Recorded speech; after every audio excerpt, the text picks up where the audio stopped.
My dear student, today we are going to discuss about the limitation of the octet rule. Before going to discuss limitation of the octet rule, first of all we know about the octet rule. According to the octet rule, atom of any element combined with the atom of the same element or different element in the order to complete octet in its outermost cell.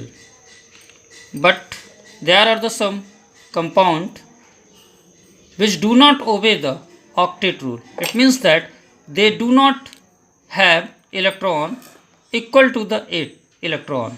Either they have less than 8 electron or more than 8 electron.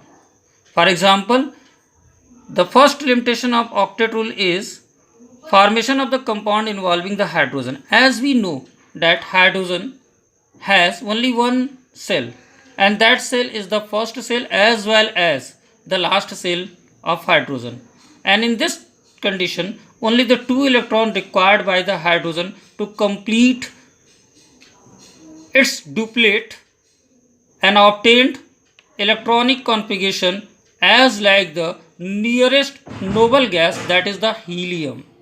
It means that a compound in which hydrogen is involved do not required to complete octet, but it required to complete duplet. In the same way, there are the second limitation of this, that is the electron deficient compound. Electron deficient compound. What is the electron deficient compound? The compound in which central atom has electron less than the 8 electron, that is less than octet, but they are stable. You see here that beryllium chloride. In beryllium chloride, beryllium has only 4 electron around its. It means that this central atom do not complete its octet but stable. In the same way, in this case, boron trifluoride, in this case boron also has only 6 electron in their valence cell, in its valence cell, but it is stable. Another drawback is the hypervalent molecules are compound.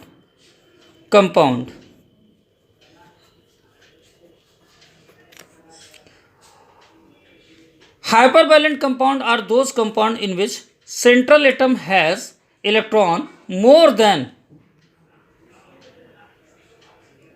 8. More than 8. For example, phosphorus pentachloride. In the phosphorus pentachloride, phosphorus acquire 10 electron around its in its valence cell. You can see 1, 2, 3, 4, 5, 6, 7, 8, 9, 10.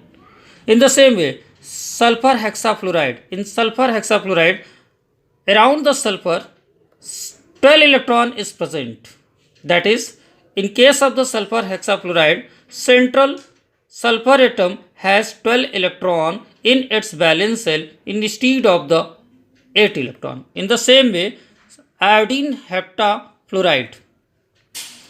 In case of the iodine heptafluoride, iodine acts as a central atom, and in this case, you can see there are the 14 electron around the iodine. It means that in central atom, iodine 14 electron present in its valence cell, instead of the 8 electron. Thus, these three examples do not obey the octet rule and behaves like a hypervalent molecules. Another most important drawback of the octet rule is formation of the compound by noble gas. We know that in case of the noble element, 8 electron present in its valence cell, that is noble gas element has complete octet, and according to the octet rule, noble element atoms do not require more electron to complete nearest noble gas electronic configuration. It means that noble gas element neither react with atom of the same element or atom of the different element, but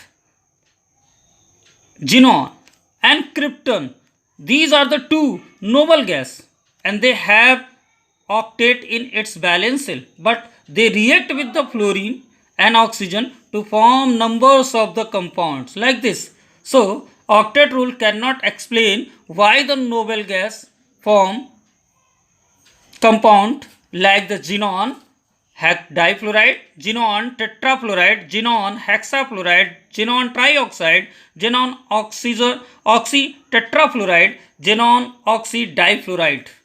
Like this. Another is the example drawback of octet rule, odd electron bond or odd electron molecules. The bond which is formed by the sharing of odd numbers of electron like 1, 3, 5, but most of the case 3 is called odd electron bond, and the molecule in which such type of the bond is present is called odd electron molecules. For example, nitric oxide, in this case you can see these are the two shared paired electron, they form normal covalent bond, but there are the three shared electron, 1, 2, 3, three shared electron. It means that this is the odd electron bond. So this nitric oxide act as a odd electron molecule. In the same way, you can see here nitrogen dioxide. In case of the nitrogen dioxide, there are the two pair of electron and form no normal covalent bond. These two electron form a normal covalent bond, but there are the three shared electron. Three shared, 1, 2, 3. Three shared electron. 1, 2, 3. These form odd electron bond. In the same way, you can see in case of the oxygen, there are the two shared electron. They form normal covalent bond, but there are 1, 2, 3. 1, 2, 3. There are the two odd electron bond. 1, 2, 3. 1, 2, 3. These are the two odd electron bond. That's why there are the two odd electron bond. You can say that oxygen is a odd electron molecules. Oxygen is a odd electron molecules.